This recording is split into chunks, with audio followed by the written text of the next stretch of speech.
श्री राम जय राम जय जय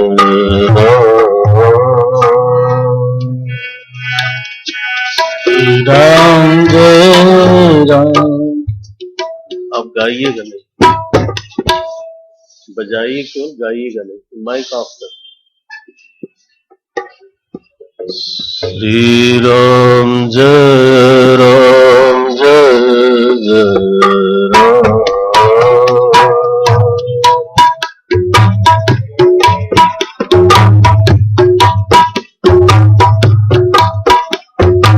श्री राम जय राम जय जय राम।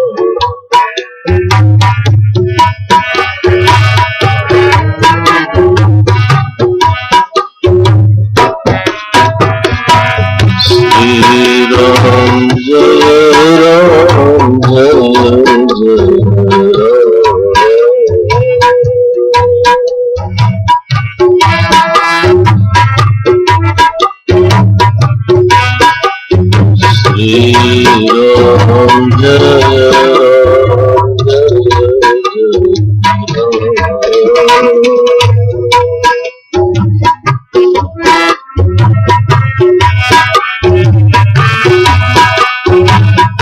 श्री राम जय राम जय जय राम। श्री राम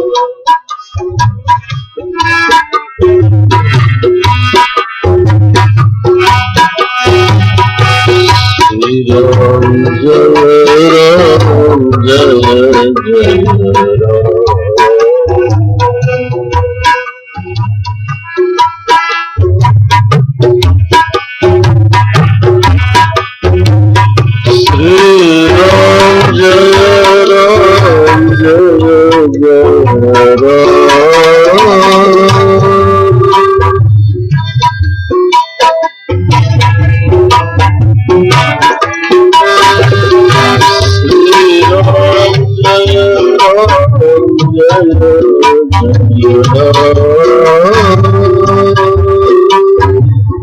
राम जय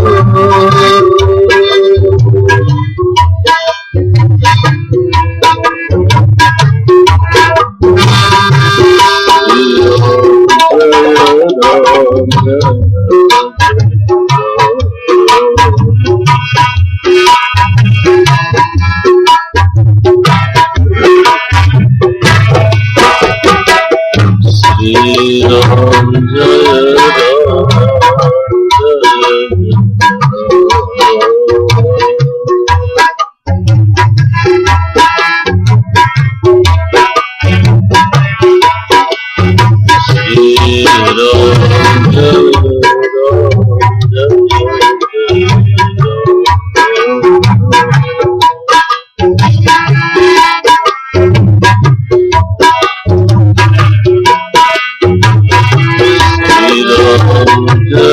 जय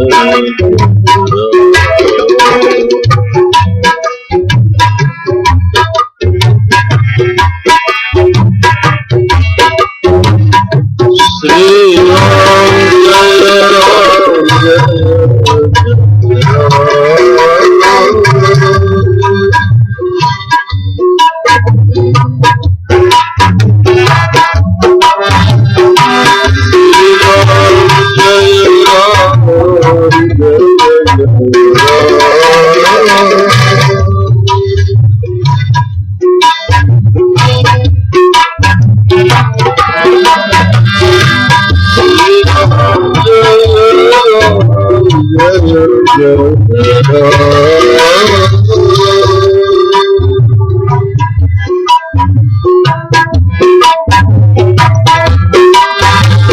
श्री राम जय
प्रभु की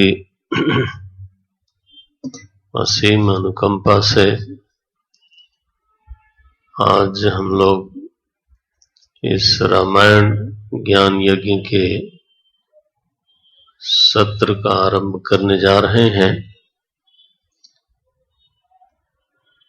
जैसा मनोज ने कहा कि इस वर्ष जयपुर में मेरा दूसरा सत्र है। ये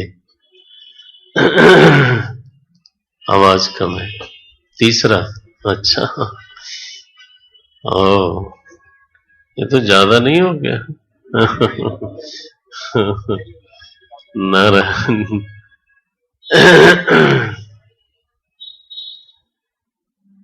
रामायण का सत्र जयपुर में बहुत कम हुआ है मेरे ख्याल से।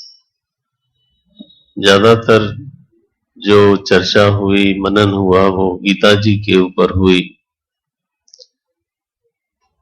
तो असल में जो वैदिक धर्म में जो उपनिषद है, जो भगवत गीता है, वो एक तरह से हमारे वैदिक धर्म का, वैदिक दर्शन का व्याकरण है। और रामायण और श्रीमद् भागवत ये मानो उस व्याकरण पर अवलंबित साहित्य है। साहित्य का अपना आस्वादन होता है, लेकिन वो बिना व्याकरण के उसका आस्वाद नहीं होता, क्योंकि हमारे इन ग्रंथों में दर्शन शास्त्र इस तरह से पिरोया हुआ मिलता है, गुथा हुआ मिलता है, कि जिसको वो दृष्टि प्राप्त है वो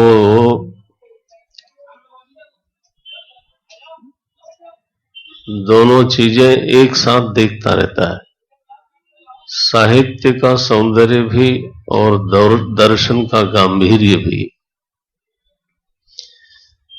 गोस्वामी तुलसीदास जी महाराज 15 वर्ष तक वेदांत पढ़ते रहे काशी में।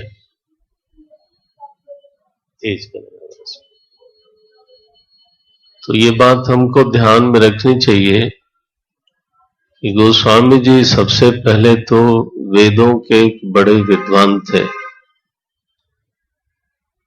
उनका अध्ययन बहुत गंभीर है, और न केवल व्याकरण का, साहित्य का, बल्कि 6 वेदांगों का।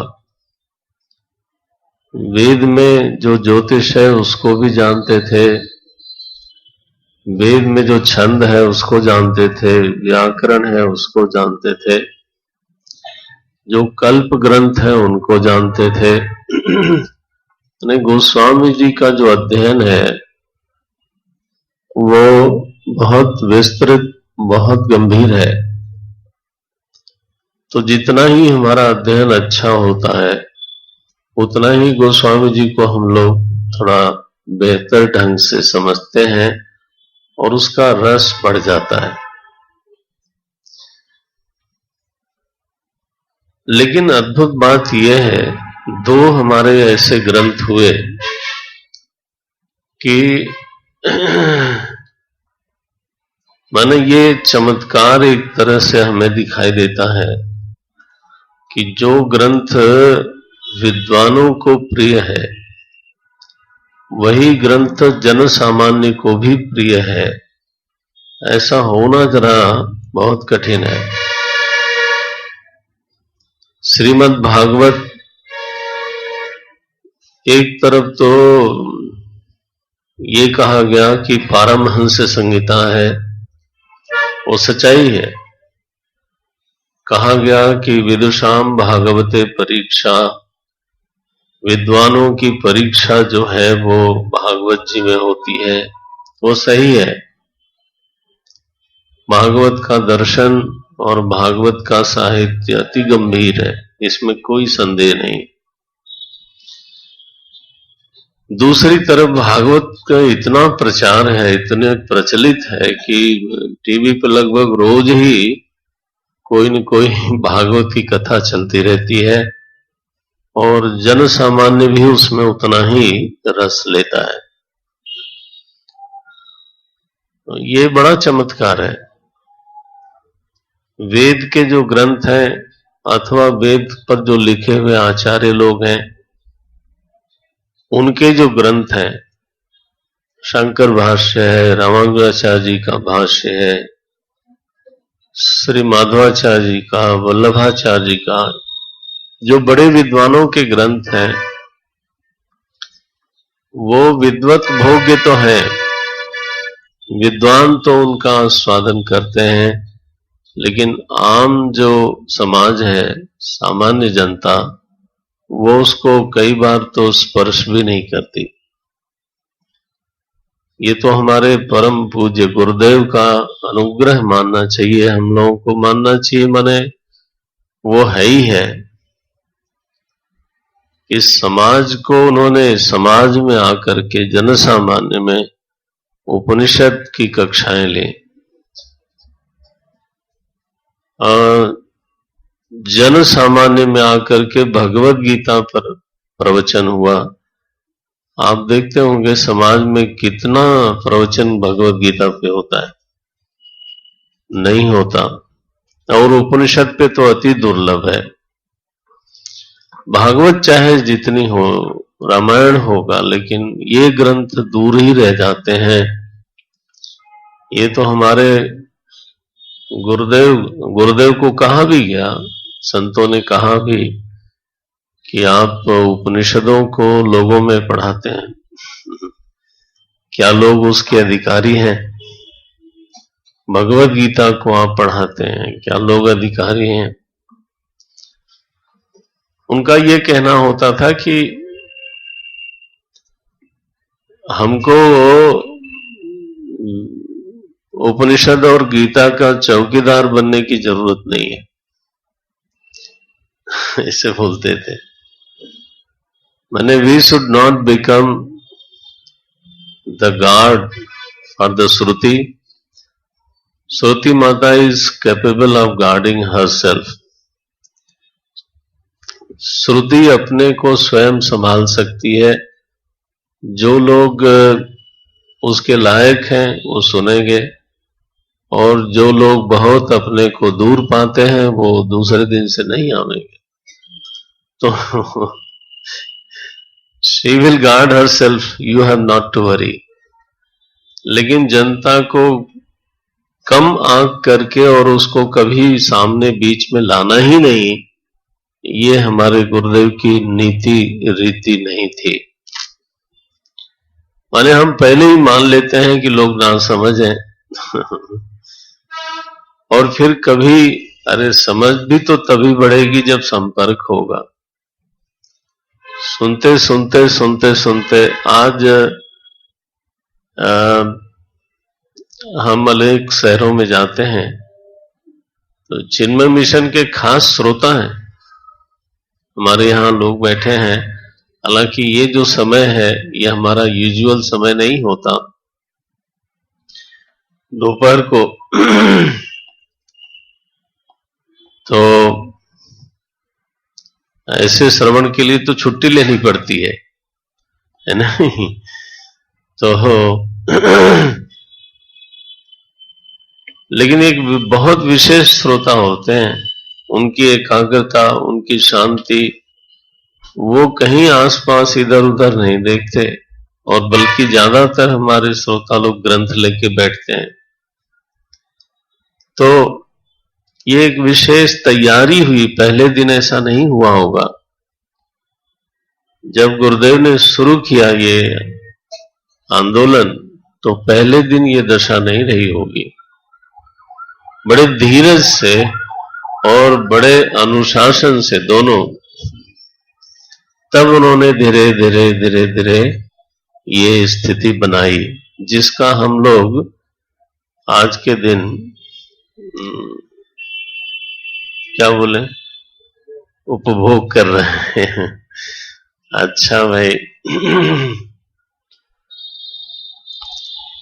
तो मानस के बारे में गोस्वामी जी ने एक बात कही, शायद भागवत जी से बहुत ज्यादा प्रेरणा गोस्वामी जी को मिली थी।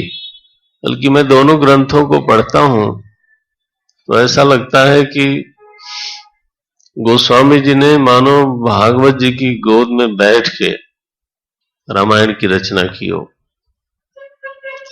नीतियां, दृष्टांत, उपमाएं ऐसे मिल जाती हैं, बड़े बड़े वाक्य बिल्कुल हूबहू जैसे भाषा में उन्होंने उतार दिया हो।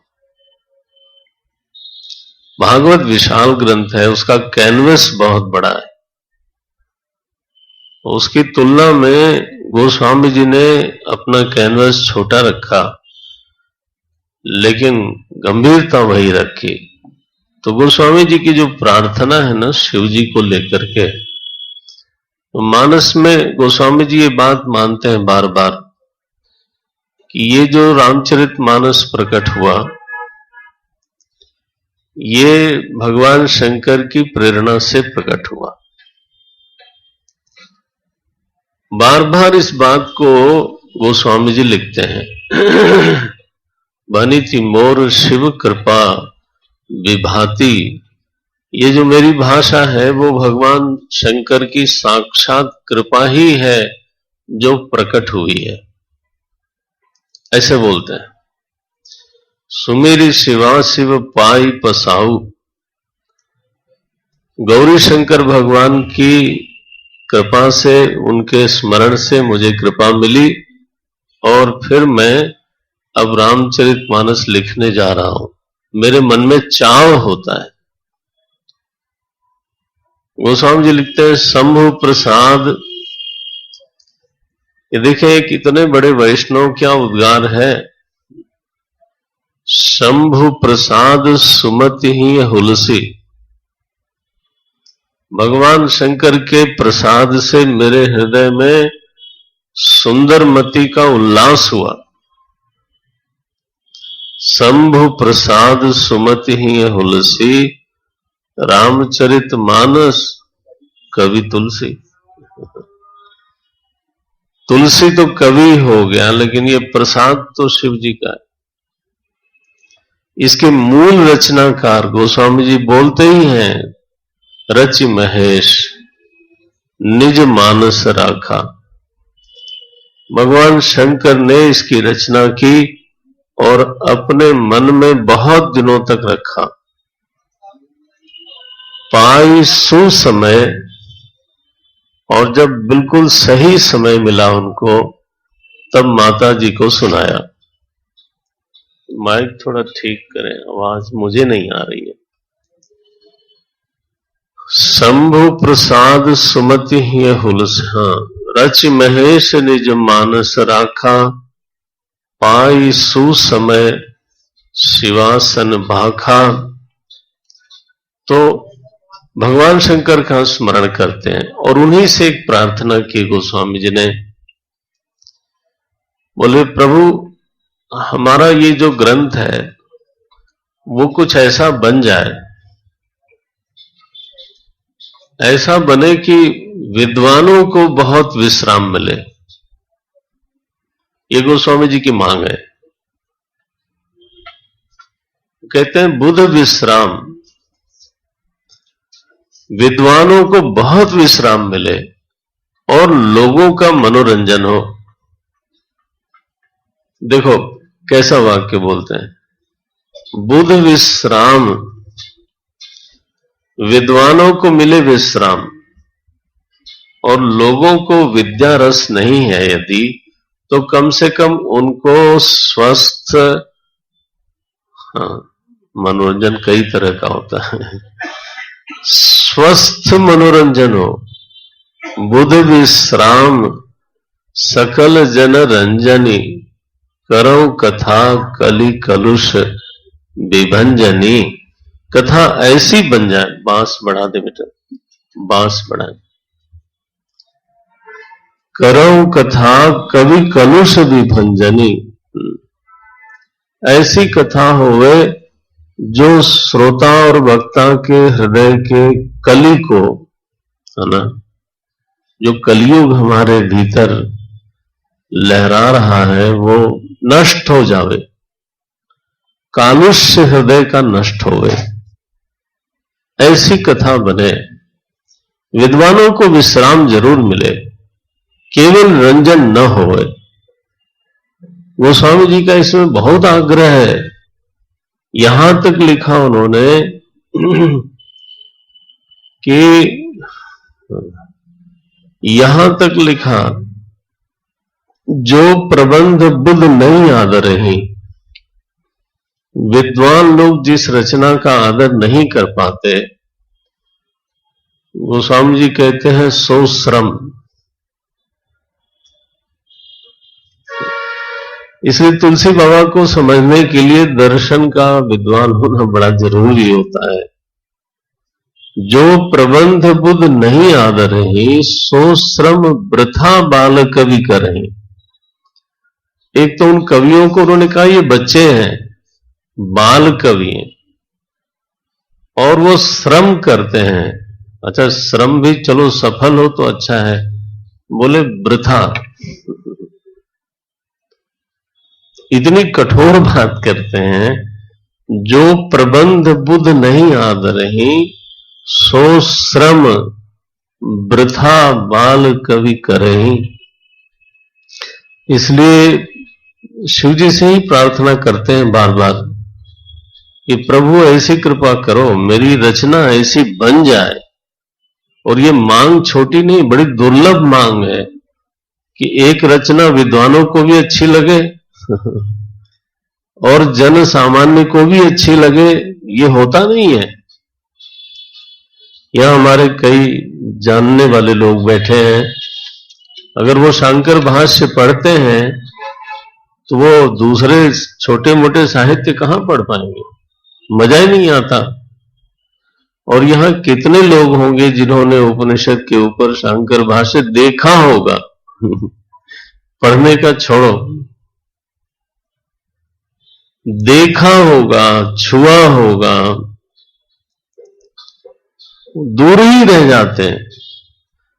लेकिन यहां तो कुछ इस तरह की बात बनी।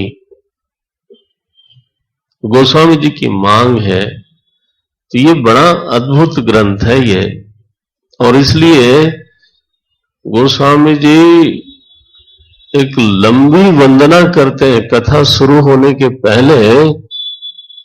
अगर मुझे ठीक याद है, लगभग 32-40 दोहों तक केवल वंदना वंदना वंदना। क्योंकि काम बड़ा हो तो प्रार्थना ज्यादा करनी पड़ती है क्योंकि वो जल्दी पूरी नहीं होती ही। गोस्वामी जी जब लिखने बैठे तो मानो हमने उनसे पूछा, आपने पूछा, लोगों ने पूछा कि इस रचना का प्रयोजन क्या है। संस्कृत में वाक्य आता है, प्रयोजनम अनुद्दिश्य न मंदोपि प्रवर्तते। अगर प्रयोजन सामने न हो तो मूर्ख व्यक्ति भी प्रवृत्ति नहीं करता है। कोई प्रयोजन होना चाहिए। प्रयोजन यदि है तो तपस्या करने को भी मैं राजी हूं। प्रयोजन है तो कष्ट सहने को भी राजी हूं। प्रयोजन है तो दूर तक चलने के लिए भी राजी हूं। और प्रयोजन न हो बेकार में तो एक कदम आदमी चलना नहीं चाहता। तो ये वाक्य ही ऐसा कहा गया, प्रयोजनम अनुद्दिश्य न मंदोपि प्रवर्तते। रामचरितमानस का प्रयोजन क्या है?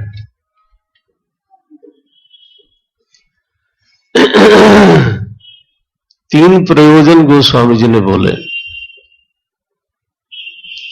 सबसे पहले जो बात मैं रखूं तो उन्होंने कहा, निज गिरा पावन करन कारण, राम जस तुलसी कही। मैं अपनी वाणी को पवित्र करने के लिए, है ना, लोगों को समझाने के लिए नहीं, निज पहले शब्द लिखते हैं, निज। निज गिरा पावन करन कारण, राम जस तुलसी कही। वाणी की पवित्रता माने क्या होता है?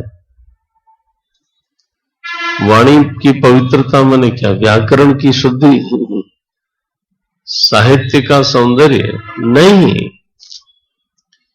वाणी असल में तो हमारे हृदय की एक अभिव्यक्ति है।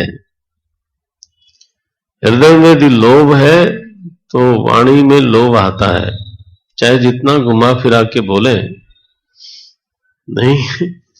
थोड़ी देर बाद आदमी कहता है, भाई क्या कहना चाहते हो वो बताओ, कम टू द पॉइंट।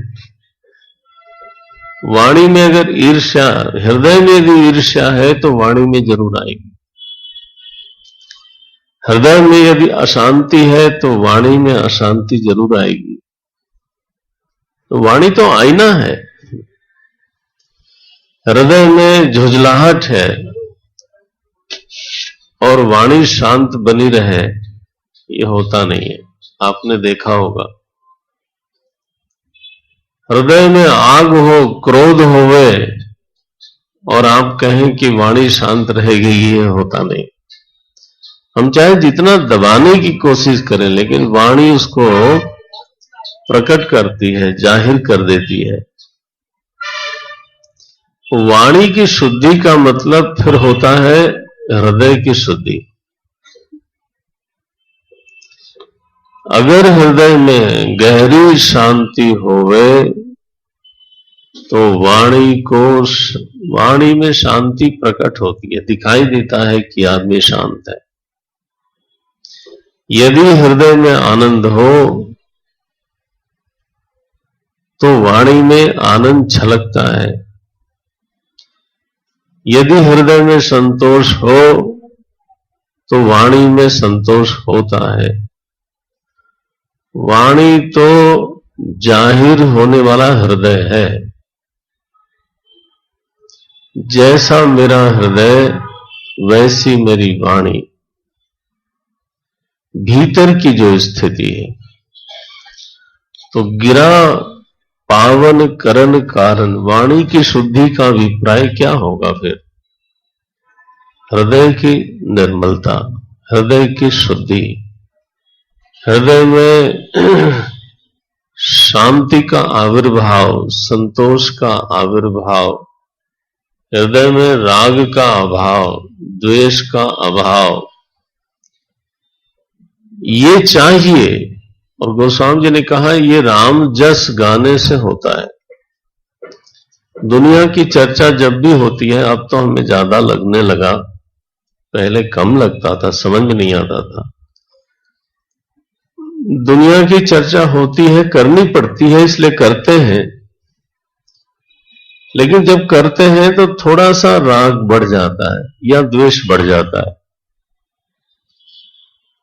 राजनीति की बात करो, किसी के ऊपर टिप्पणी करो अब वो मेरे पक्ष का होगा तो अच्छा लग जाएगा। जरूरी थोड़ा है कि सब लोग मेरे पक्ष के ही हों। और अगर मेरे पक्ष का नहीं है तो उस समय हृदय में जलन होती है। तो ये तो मन करी विषय अनल बन जरई। ये जब हमारा मन जितना जरूरी है उतना तो ठीक, उतना करना पड़ता है, मजबूरी है। लेकिन अगर बहुत सांसारिक बात हो तो अपने मन को निहारो जरा। उस समय वो ऐसे लगता है जैसे जंगल में आग लगा हो और उसमें हाथी घूम रहा हो। ये गोस्वामी जी की तुलना है। मन करी, करी माने हाथी, मन करी विषय अनल बन जरई। होई सुखी, कब सुखी होता है? होई सुखी जो यही सर परई। जब रामचरित मानस के सरोवर में जब वो पढ़ता है ना, जब राम जी के यश के साथ जब जिह्वा चलती है तब उसको सुख मिलता है, शीतलता मिलती है, उसके चित्त में उदात्तीकरण होता है,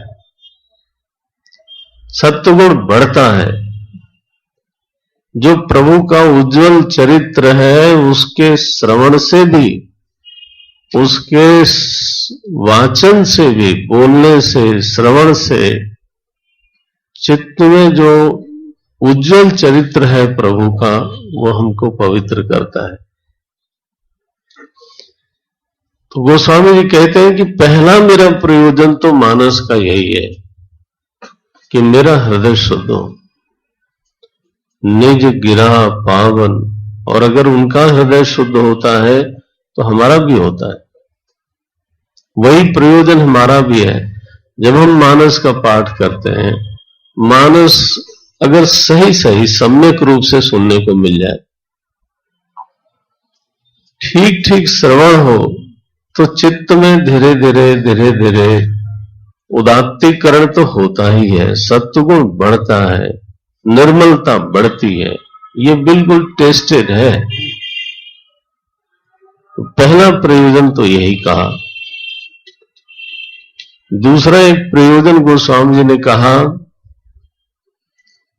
ये हम वेदांत की रीति से थोड़ा रामायण में प्रवेश कर रहे हैं। हाँ? वेदांत में हमारे कुछ विद्वान लोग बैठे हैं, हमारे आदरणीय हैं। वेदांत में एक शब्द बोला जाता है अनुबंध चतुष्टय।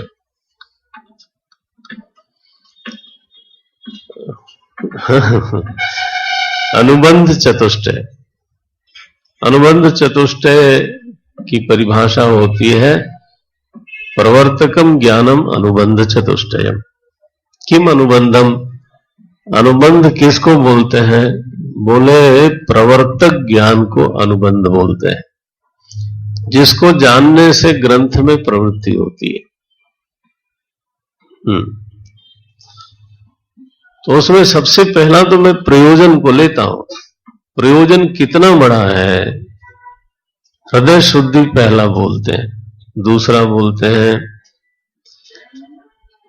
भाषा बद्ध करब में सोई, जो मेरे महापुरुषों ने लिखा है उसको मैं गांव की भाषा में लिखने जा रहा हूं। भाषा बद्ध करब में सोई, बोले क्यों करने जा रहे हो? मोरे मन प्रबोध जहीं होई, जिससे मेरे मन में मेरा जो प्रबोध है ना वो निर्मल होवे, बढ़ जाए, मेरा भ्रम मेरा संदेह मिट जाए।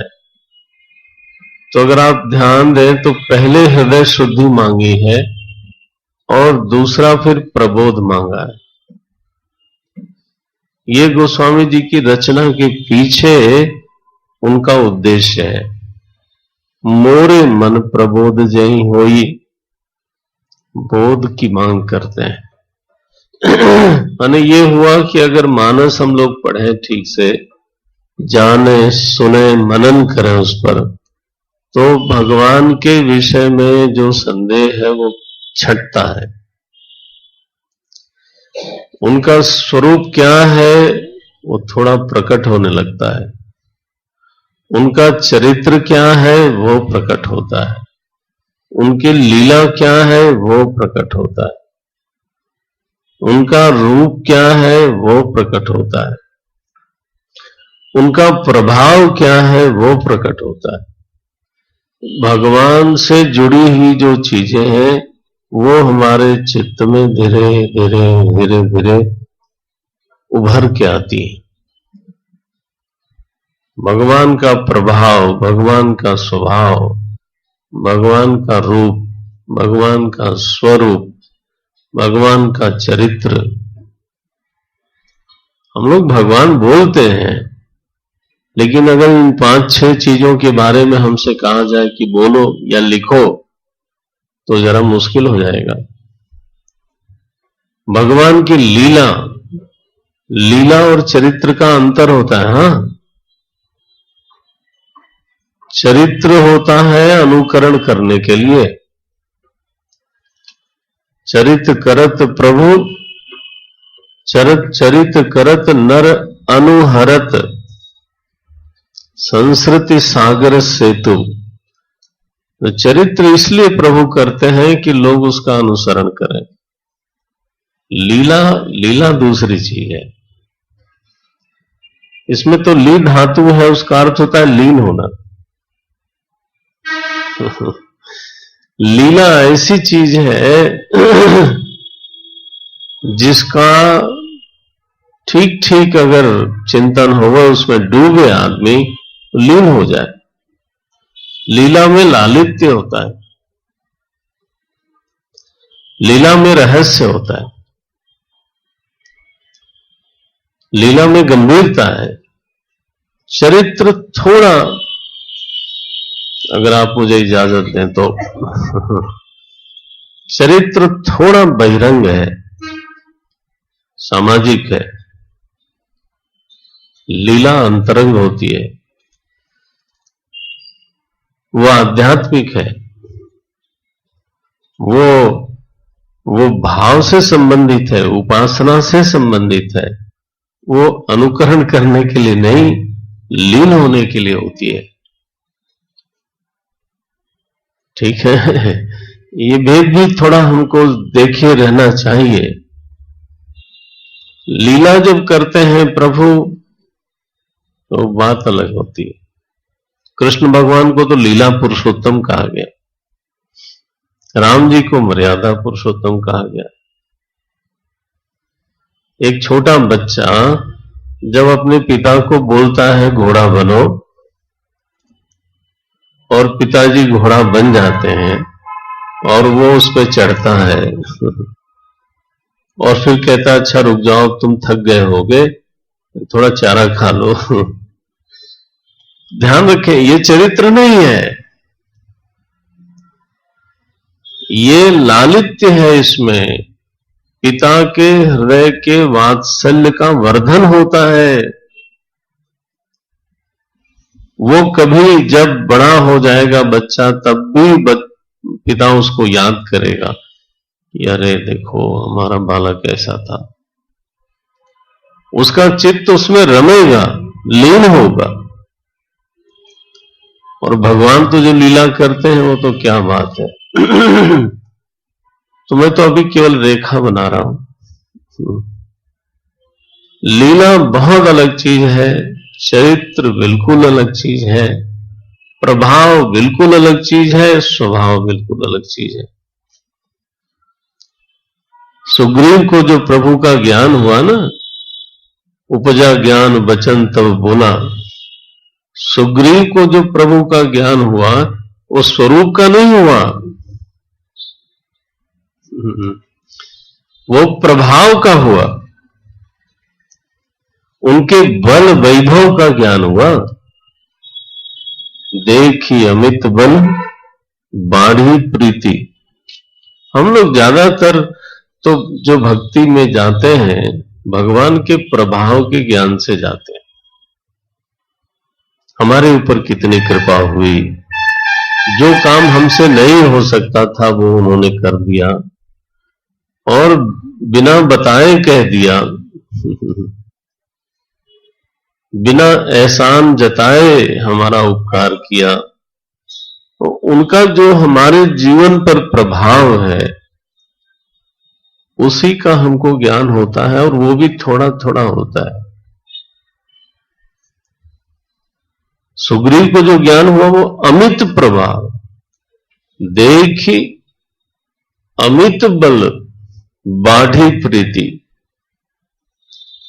तो देखें, जब हम कहते हैं भगवान शब्द तो उनके बहुत सारे फोल्ड हैं, बहुत सारे आयाम हैं।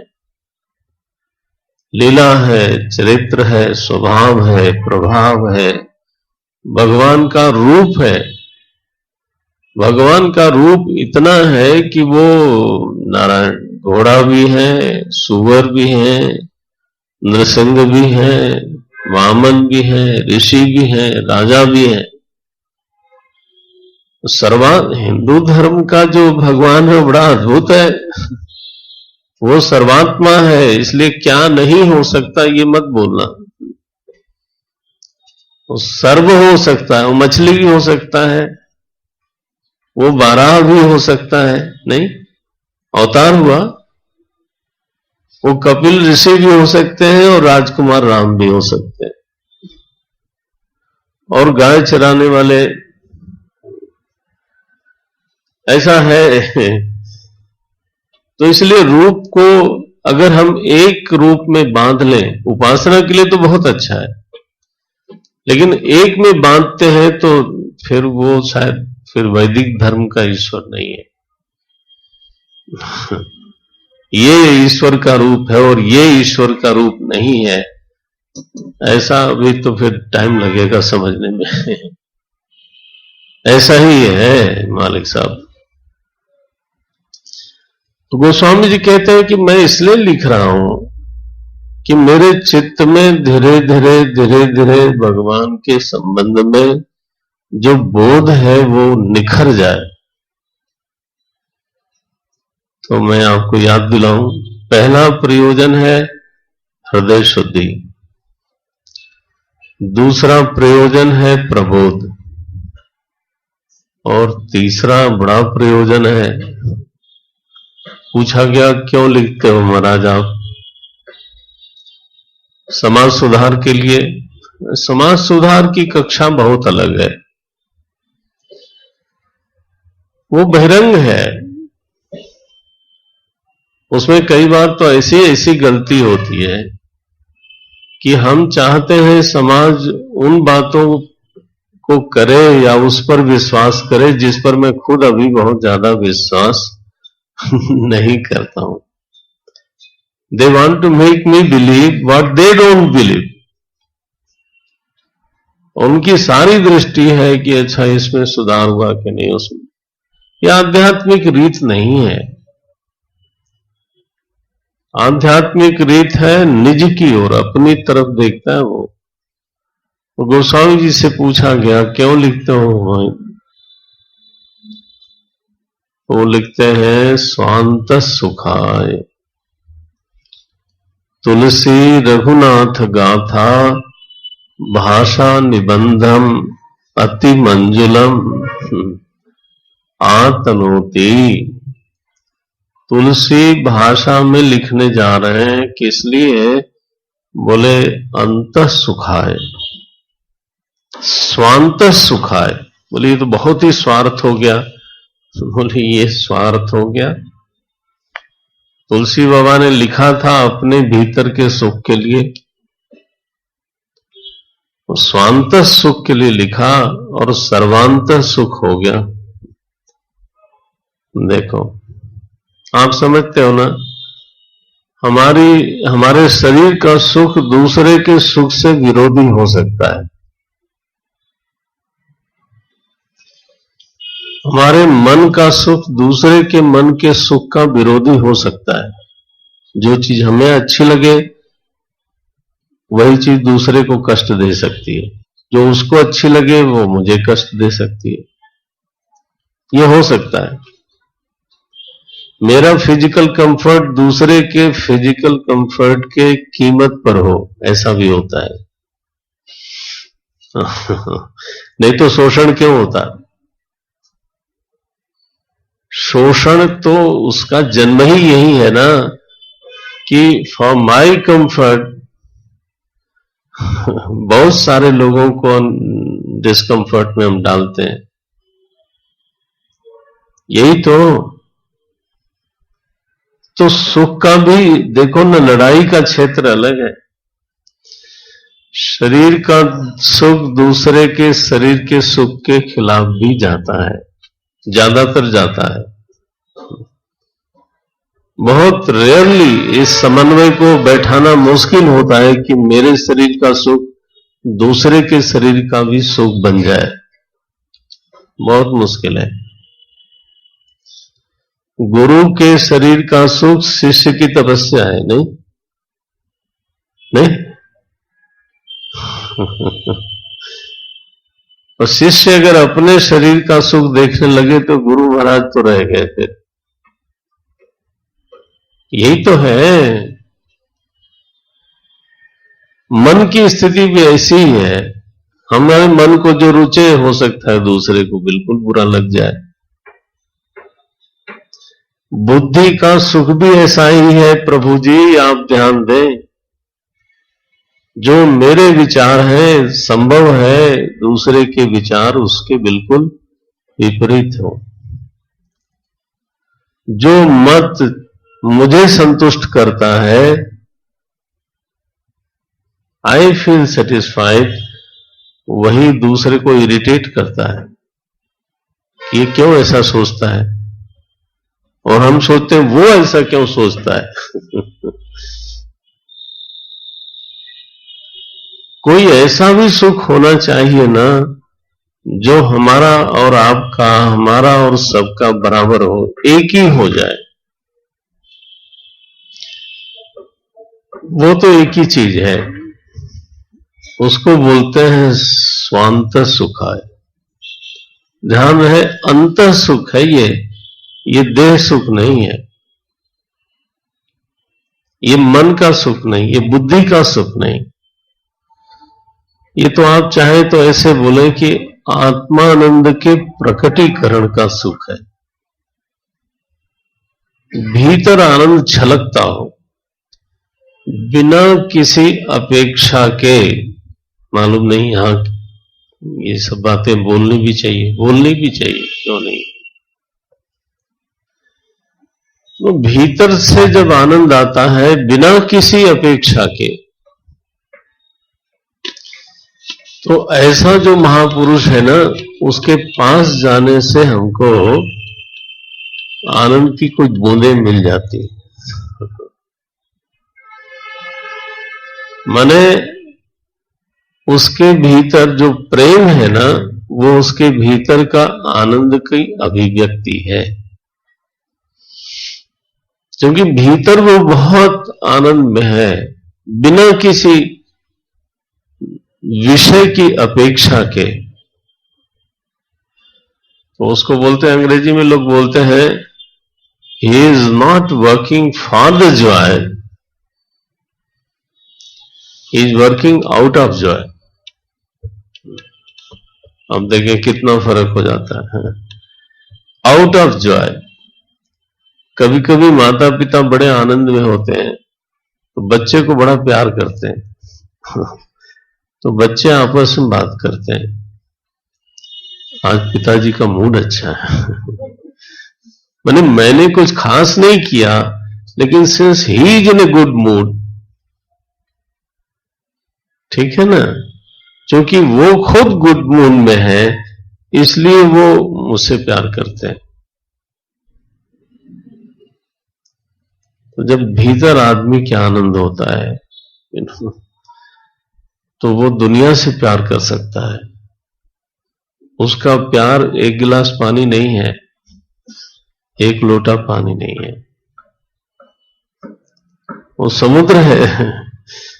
इसीलिए हम लोग ऐसे महापुरुषों के पास जाना चाहते हैं, वहां से हमको जरूर कुछ न कुछ प्रसादी मिलती है, आराम मिलता है, सांत्वना मिलती है। ये है, गोस्वामी जी कहते हैं, महाराज देह का सुख पैदा करने के लिए रामचरितमानस नहीं लिख रहा हूं, मन बुद्धि के सुख के लिए नहीं। एक सुख का सागर मेरे भीतर दबा पड़ा है, लेकिन वो अभी छलका नहीं है, अभी प्रकट नहीं हुआ है। स्वांत सुखाय तुलसी रघुनाथ गाथा भाषा निबंधम अति मंजुलम आतनोति। ये पहली बार मानस ले रहा हूं ना यहाँ पे जयपुर में। चलो भाषा निबंधम अति मंजुलम, एक गांव की भाषा है लेकिन प्रयोजन बहुत बड़ा है। तो प्रयोजन त्रय, हाँ, 3 प्रयोजन हुए। हृदय की शुद्धि, निज गिरा पावन करण कारण। दूसरा कहा प्रबोध की शुद्धि, मोरे मन प्रबोध जिमि होई। और तीसरा कहा मेरे हृदय में जो हमारे स्वरूप का आनंद है, आत्मानंद है, उसके प्राकट्य के लिए मैं ये रचना करने जा रहा हूं। तो जब हम पढ़ते हैं मानस को, तो ये चीज थोड़ा मन में रहनी चाहिए कि इतना बड़ा प्रयोजन है इसका। और चूंकि इतना बड़ा प्रयोजन है, बोले अधिकारी कौन है इसका? कौन मानस का असली अधिकारी है? गोस्वामी जी ने काफी कुछ लिखा इस पर, लेकिन जो सबसे हम लोगों के लिए सुगम बात है वो लिखा, राम कथा के 23 अधिकारी। पूछा गया महाराज कौन है? राम कथा के तेई अधिकारी, जिनके सत्संगति अति प्यारी। जिनको सत्संग प्यारा लगने लगे, बैठे श्रवण करें, कम समझ में आवे तो भी, ज्यादा समझ में आवे तो रस ले, विहार करें, तो धीरे धीरे वो राम कथा के अगर आज अधिकारी नहीं है तो अधिकारी बन जाएंगे, और आज अगर अधिकारी है तो वो डूब जाएंगे। ऐसा ही है। तो ये अधिकारी है। विषय क्या है? बोल विषय तो मैंने बताया राम जस। निज गिरा पावन करन कारण राम जस। भगवान का यश ध्यान रखना, जब मैं भगवान का यश बोलता हूं तो उसमें स्वरूप भी है, रूप भी है, चरित्र भी है, लीला भी है, प्रभाव भी है, स्वभाव भी है, धाम भी है, नाम भी है। ये सब मिलाकर के राम जस होता है। हाँ। भगवान का प्रभाव, भगवान का स्वभाव। भरत जी कहते हैं मैं जानो निज नाथ स्वभाव। सबको थोड़ा पता है ये भरत, अरे हमको हमारे घर के लोगों का स्वभाव नहीं मालूम है। मुझे मेरा स्वभाव कायदे से मालूम नहीं है। भरत जी कहते हैं मालिक साहब मैं आपके स्वभाव को जानता हूं, मैं जानो निज नाथ स्वभाव, मुझे तो मालूम है। बृहस्पति भगवान तो राम जी के बारे में इंद्र से एक बार डांट के बोलते हैं, सुनो सुरेश मैं भगवान का स्वभाव बताता हूं। क्या स्वभाव है? निज अपराध रिसाई न काऊ। बोले उन पर कोई अपराध करे ना उनको गुस्सा नहीं आता, लेकिन सुनो सुरेश रघुनाथ स्वभाव, इतना तो याद रखना इंद्र। क्या है प्रभु? निज अपराध रिसाई न काऊ, जो अपराध भगत कर करई। हाँ, अगर कहीं अपराध भगत का हो गया, राम रोष पावक सो जरई, वो जल जाएगा। ये उनका स्वभाव बृहस्पति जी ने बताया। ये स्वभाव एक बड़ी चीज है, प्रभाव एक दूसरी चीज है। ये विषय है इसका और हमको जानना चाहिए। तो मेरा बोध है ग्रंथ और मुझे बोध कराता है। बहरहाल तो ये रामचरितमानस का बहुत संक्षेप में अनुबंध चतुष्टय है। अधिकारी, विषय, प्रयोजन, संबंध। गोस्वामी जी को चूंकि ऐसे मानस की रचना करनी है, इसलिए मंगलाचरण बहुत विस्तृत करते हैं और वंदना का बहुत दीर्घ प्रसंग है। मैंने निवेदन किया करीब करीब 40 दोहे में वंदना का प्रसंग है। और जो संस्कृत में शुरू में जो मंगलाचरण करते हैं वो अपने ढंग से एक साहित्य की दृष्टि से देखने लायक चीज है, लेकिन कथा का जो आरंभ हुआ है वो तब हुआ जब भरद्वाज ऋषि याज्ञवल्क्य ऋषि से मिले। मानस का जो आरंभ करते हैं गोस्वामी जी, इतना लंबा मंगलाचरण करने के बाद, वंदना करने के बाद दर्शन की सारी बात कहने सुनने के बाद अब कथा जिसको लोग बोलते हैं रामचरितमानस कथा, वो आरंभ तब करते हैं। नाउ हमें ब्रेक भी लेना है। कितने बजे ब्रेक लेना है? हम तो चल सकते हैं, लेकिन एक नियम बनाया था कि करीब 4 घंटे की कथा होगी तो 15-20 मिनट का एक बीच उपक्रम में आरंभ करने में बड़ा पराक्रम लगता है। एक बार गाड़ी चल पड़े तो थोड़ा सा आसानी हो जाती है। तो आज मैं तो कमरे में चुपचाप रहता हूं, लेकिन बाहर काफी हलचल थी। तो क्योंकि आज आरंभ था ना, तो पराक्रम हो रहा था चारों तरफ। रात्रि में हमारे ब्राह्मण देवता लोग पधारे प्रयागराज से, उन्होंने रात भर पराक्रम किया है। तो सभी लोग कर रहे थे। तो आज तो इसीलिए आरंभ में भी थोड़ा विलंब हुआ। तो आज हम थोड़ा और करके फिर बात करते हैं।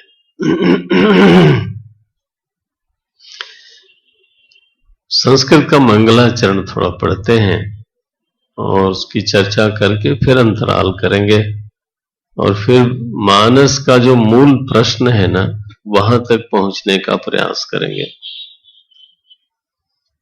एक बार मुझे राधे श्याम जी ने कहा, उनके कान खड़े हो गए।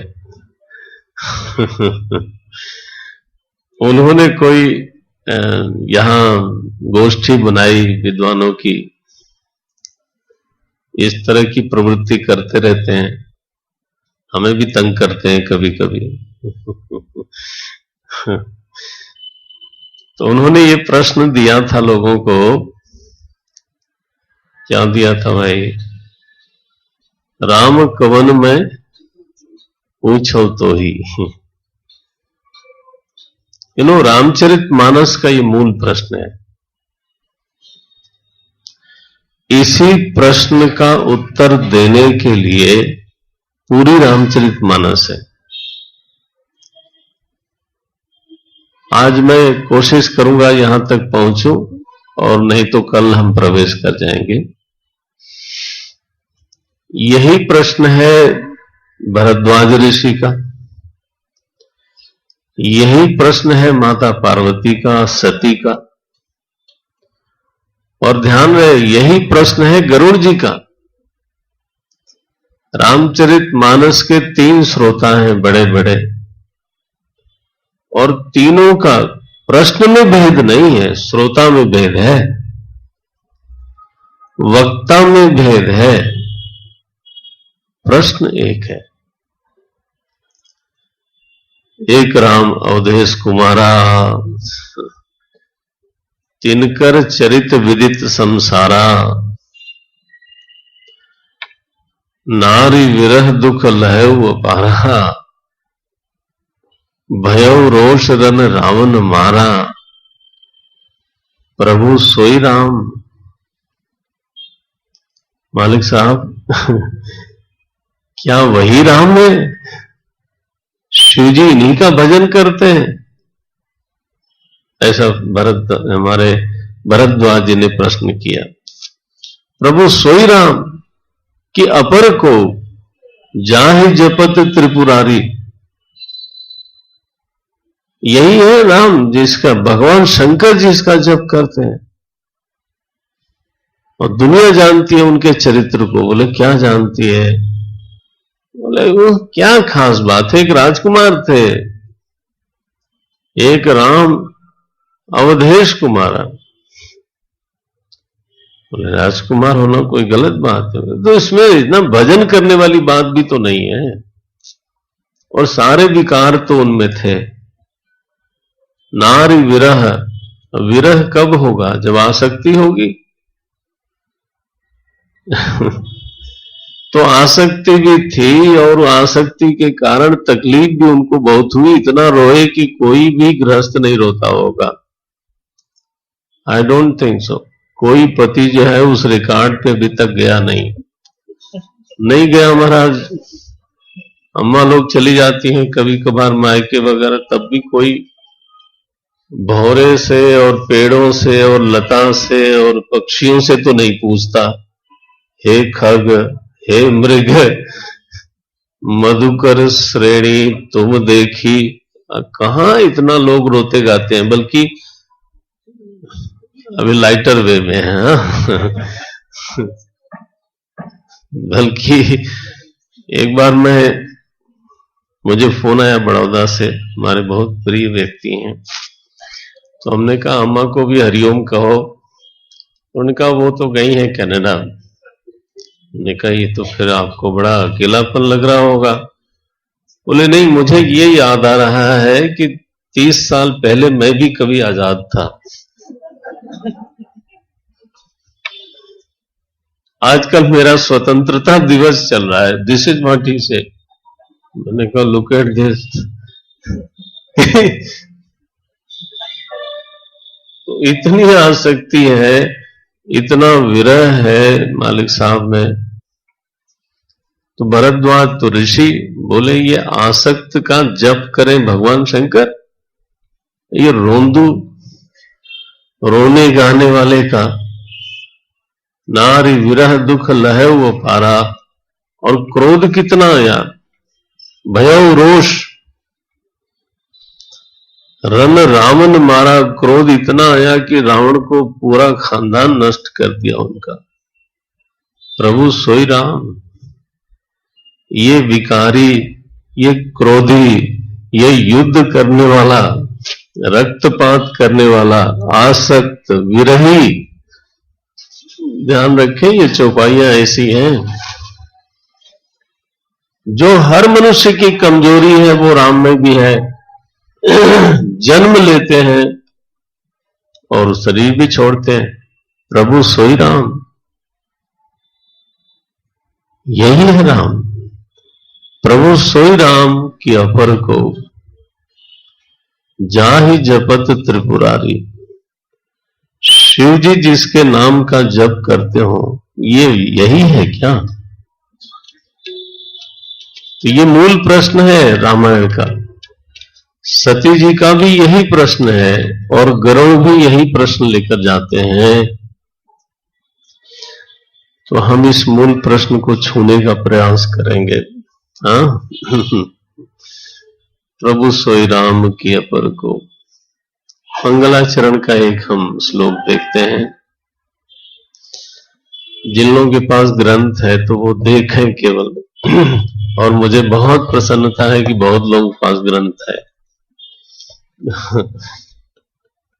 वर्णानाम अर्थ संज्ञानाम रसानाम छंदसामपि। वर्णानाम अर्थ संज्ञानाम रसानाम छंदसामपि।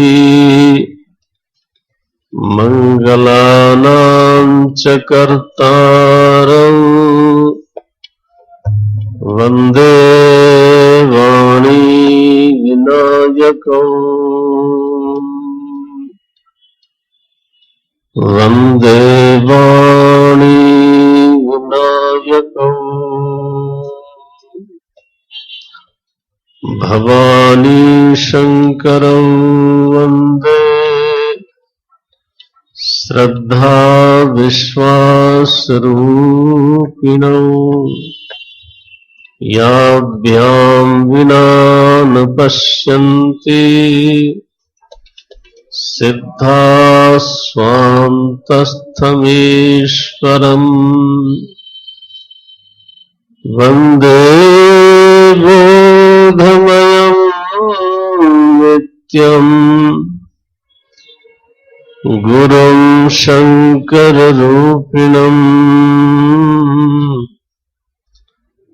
यमाश्रितो हि वक्रोऽपि चन्द्रः सर्वत्र वन्द्यते। यमाश्रितो हि वक्रोऽपि चन्द्रः सर्वत्र वन्द्यते। सीताराम गुणग्राम पुण्यारण्यविहारिणो वन्दे विशुद्धविज्ञानो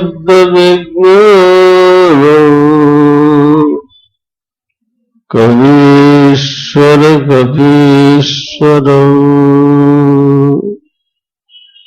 कवीश्वर कवीश्वरौ उद्भवस्थिति संहारकारिणी क्लेशहारिणी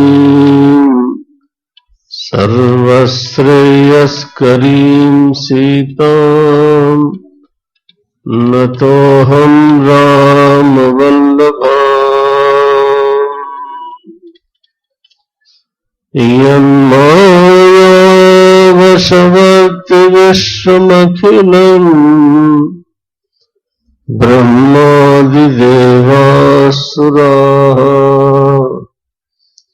यत्सत्त्वादंशैव भाति सकलम् रज्जौ यथा हेमः। यत्पादप्लवनेकमेव हि भवान् बोधये तितीर्षावताम्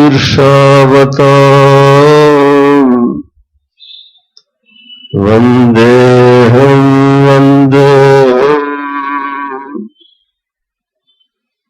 वन्देऽहं त्वमशेषकारणकरम् रामाख्यमीशं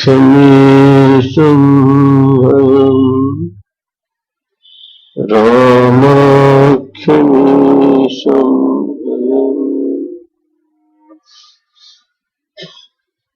रामाख्यमीशं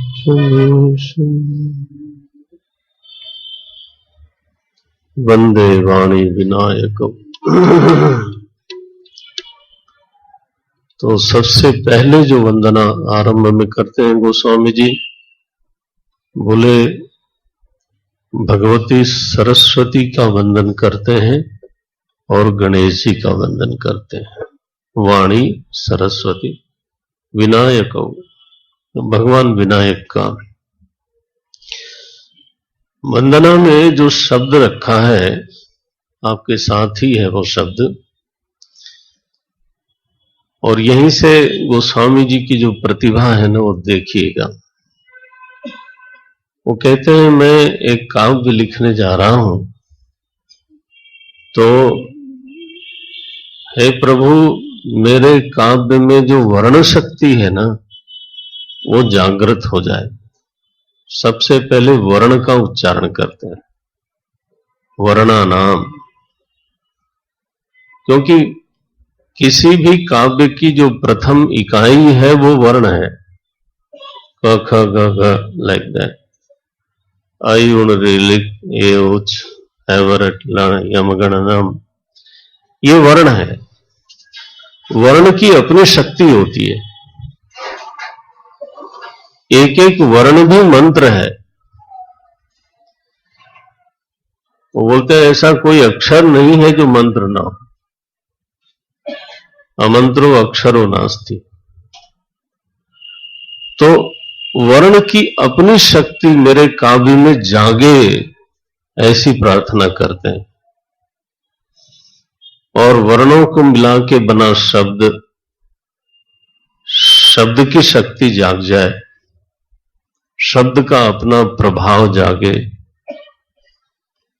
और शब्द तो ठीक है, वर्ण शक्ति भी ठीक है, लेकिन अर्थ न होवे तो बात बनती नहीं। तो दूसरा जो शब्द लिखा है गोस्वामी जी ने, वर्णा नाम, फिर कहा अर्थ संज्ञा नाम। जो वर्ण में अर्थ छिपा है, शब्द में जो अर्थ छिपा है वो प्रकट हो, जाहिर हो। देखें कैसा मंगलाचरण है। वर्णानाम अर्थ संघानाम, अब काव्य लिखने जा रहे हैं तो वर्ण भी हो अर्थ भी हो, लेकिन रस चाहिए ना।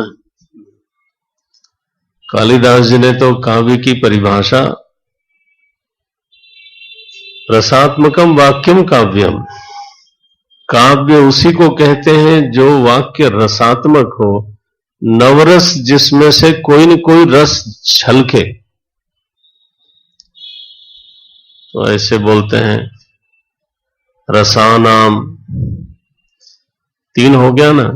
गद्य में भी रस होता है, लेकिन गोस्वामी जी कविता लिखना चाहते हैं तो बोले मेरे काव्य में छंदों का ठीक ठीक गठन हो जाए। 4 चीज बोली, वर्णानाम अर्थ संघानाम रसानाम, आखिरी कहा छंद सामपि। ये छंद जो हमारे काव्य में है, चौपाई है, दोहा है, सोरठा है, और संस्कृत में जो छंद है वो सब के सब ठीक ठीक बैठ जाएं। और 5वीं चीज कही, ये सब होने के बाद इसमें से मंगल प्रकट न हो तो बात बने नहीं। देखते हैं पहला ही मंगलाचरण कैसा है। वर्णानाम अर्थ संघानाम रसानाम छंदसामपि मंगलानांच। बोले ये 5 के कर्ता कौन है? बोले आप ही दोनों हो। मंगलानाम च कर्तारौ, आप ही दोनों हो, हे गणेश जी, हे माता सरस्वती। गणेश जी एक तो अधिदैव है जो प्रथम पूज्य है, और गणेश जी का एक न अंतर्यामी आध्यात्मिक रूप भी है। गणेश जी माने अंतर्यामी प्रभु। गणानाम ईशः, हमारे भीतर जो गण है ना, इंद्रियों के गण हैं, शरीर के जो अंग हैं वो भी गण हैं। गण माने समूह। तो इंद्रियों का गण है, शरीर के अंगों का गण है, मनोभावों का गण है, विचारों का गण है। नहीं, इसको जरा मिलाइए। और ये सारे गण अगर मजबूत हो तो बात बने। तो किसी एक ईश्वर से जब ये बंधते हैं तब उनको बोलते हैं गणेश। हाँ, ये अंतर्यामी मालिक साहब। योऽन्त प्रविश्य वाचमिमां प्रसुप्तां संजीवयत्यखिल, वो भागवत का श्लोक। भीतर बैठ करके सभी गुणों को जो जगा रहा हो, सभी गणों को जो नियंत्रित करता हो, सभी गणों का जो मालिक है, सभी गणों का जो नायक है, विनायक है,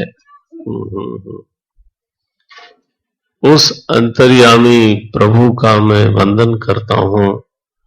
उसी की कृपा से, अब आप देखो, एक तो है गणेश जी जो हाथी के सूंड वाले हैं, उनको हम लोग कहते हैं अधिदैव,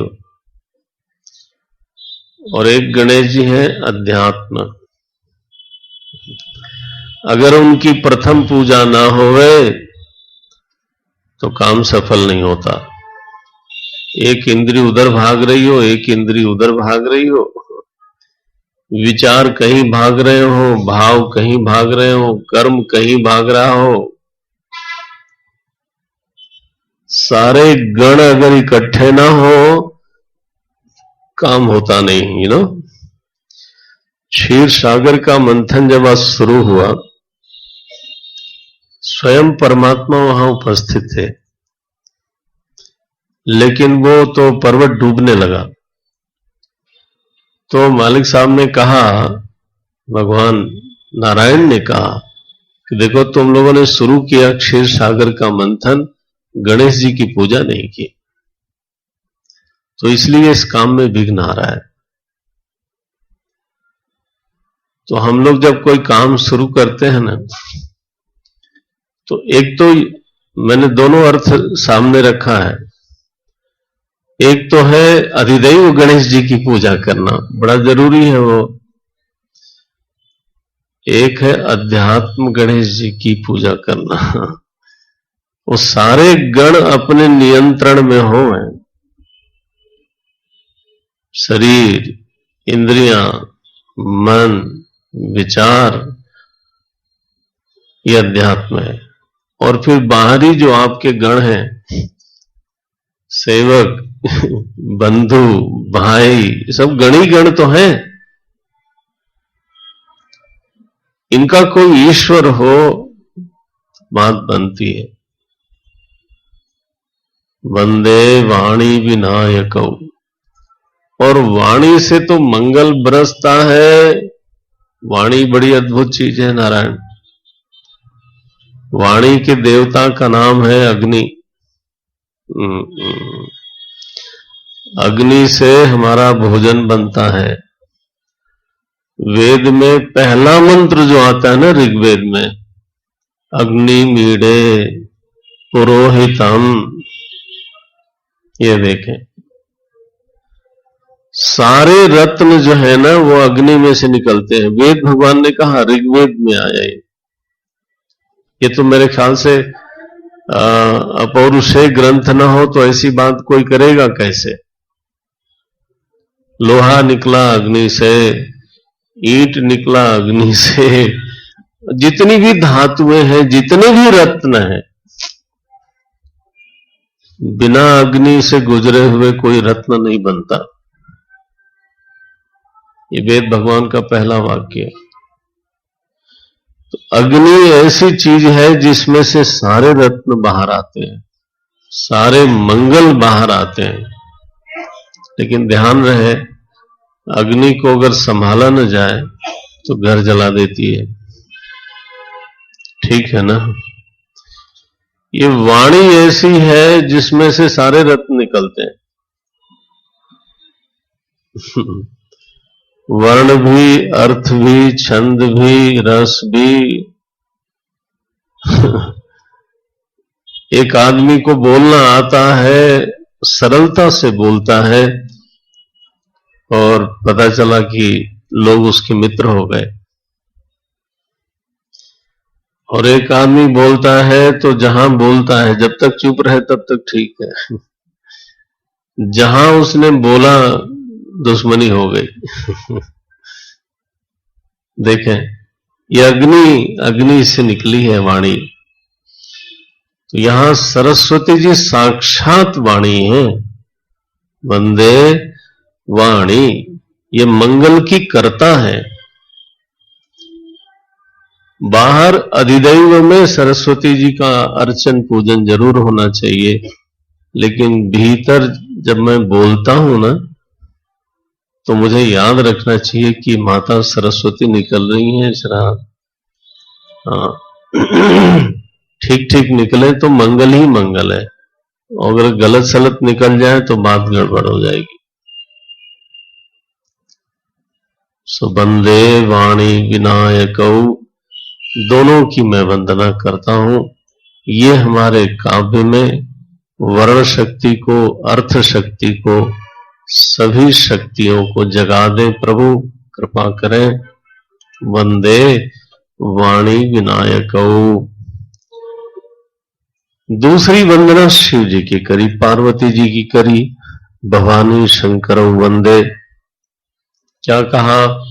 ये श्रद्धा और विश्वास है। एक बार महाराज जी से ये सुना मैंने,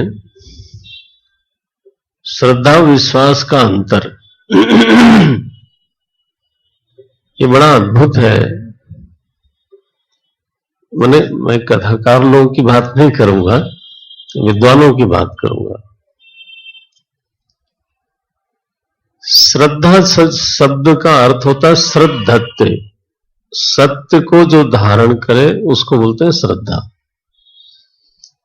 माने मैं किसी की बात सुनूं और मेरी बुद्धि कहे कि ये जो सज्जन है ये झूठ नहीं बोलते,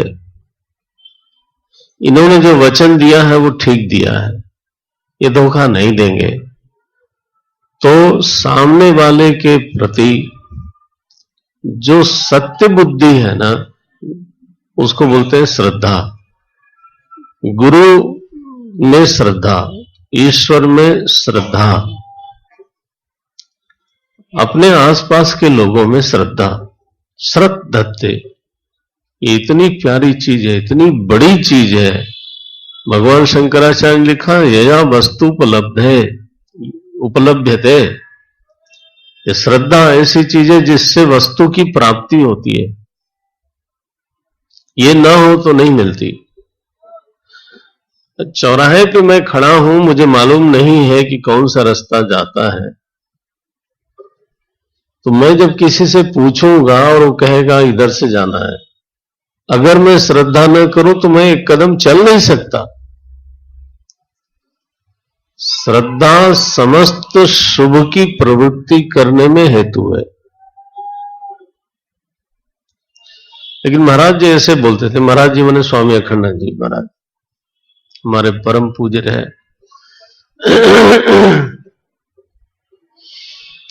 वो कहते थे श्रद्धा जो है, अब ये पकड़ लेना इसको, बोले श्रद्धा जो है वो श्रद्धे की प्रधानता से होती है। माने अगर मुझ में कोई श्रद्धा रखता है और मैं उटपटांग आचरण करूं तो कितने दिन श्रद्धा करेगा,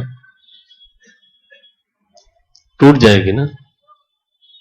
ईश्वर में श्रद्धा करो और ईश्वर मेरी पूरी न करे तो फिर टूटेगी। भगवान ने स्वयं गीता में लिखा तस्य तस्याचलाम श्रद्धाम तामेव विदधामि अहम, बोले श्रद्धा तो मैं बढ़ाता हूं। तो ये बहुत अच्छा लगा मुझे सुन करके कि श्रद्धा की वृद्धि श्रद्धेय के द्वारा होती है, श्रद्धालु के द्वारा नहीं होती। सोचिएगा इस पर आप। श्रद्धेय के अधीन रह करके जो श्रद्धा है वो हमारे हृदय में रहती है, और विश्वास, बोले श्रद्धा जब पकते पकते पक जाती है ऐसा बोले, तो श्रद्धालु के अधीन रहने वाली जो श्रद्धा है उसको विश्वास कहते हैं। ठीक है, अब मेरा जो श्रद्धेय है वो लीला करे, गुणहीन हो जाए, गुण सागर हो जाए, कोई फर्क नहीं पड़ता। ये अब वो जो करते हैं अच्छा लगता है, ठीक है यार। अब वो जो श्रद्धा पहले उनकी जेब में थी वो बढ़ाते थे, अब वो मेरी संपत्ति हो जाए तब बोलते हैं विश्वास। वो श्रद्धालु की अपनी संपत्ति है, उसको श्रद्धेय भी चाहे तो तोड़ नहीं सकता, ऐसा बोले महाराज जी। अब आप जरा सोचिए, गोपियों की श्रद्धा कृष्ण तोड़ नहीं सकते थे, तोड़ नहीं सकते थे। वो चाहे खुद, आपको मैं दृष्टांत दे देता हूं। पार्वती माता के पास 7 ऋषि गए, हमारे शिव जी ने भेजा उनको कि जाओ परीक्षा लो। अब पता नहीं ऋषि लोग परीक्षा देने गए थे कि लेने गए थे कथा बड़ी विलक्षण है। जब वो जाते हैं, बोले अरे पार्वती जी आप कहां फंस गई, नारद जी के कहने से आज तक किसी का घर बसा नहीं है, और आप उनका उपदेश सुनकर के घर बसाने चली हो। वो नारद तो घर बिगाड़ू हुए, दक्ष के लड़कों को बरगला दिया, 10,000 लड़कों को बेचारे साधु हो गए, और आप गृहस्थ होना चाहती हैं उनके आशीर्वाद से। उल्टी बात करती हो आप। और किसको बताया ये? आज तक तो उसने झोपड़ी भी नहीं बनाई है, गृहस्थ कैसे बनेगा? तो शिव जी की उपासना करना चाहती है, कपड़ा पहनना आता नहीं उसको। वो महाराज जरूर बड़ी बुराइयां करी।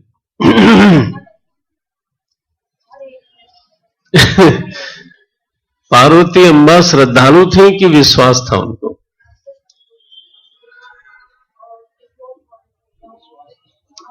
अब आ गया ना फर्क। गुण देख करके कर रही थी। उन्होंने कहा, अरे ऋषियों तुम लोग बड़े बेवकूफ हो। ऋषि लोग बोले, वो तो काम को जला दिया उसने, तो गृहस्थ आश्रम में तो काम की प्रधानता होती है, तो अब तो काम जला दिया उन्होंने। बोले, वाह ऋषि लोग, तुम लोगों का ज्ञान धन्य है। अवलगी शंभु रहे सविकारा है। अब तक क्या भगवान शंकर में काम का विकार था? तुम्हारे जहां काम अब जा रहा, अब तुम्हारे ज्ञान में काम अब जला है। अब लगी शंभु रहे सविकारा। अब तक शंभु भगवान विकारी थे। हमरे जान, क्या बात की, हमरे जान सदाशिव जोगी। मेरे ज्ञान में तो शिव जी कभी विकारी हुए ही नहीं, हमेशा अकाम है, अभोगी है।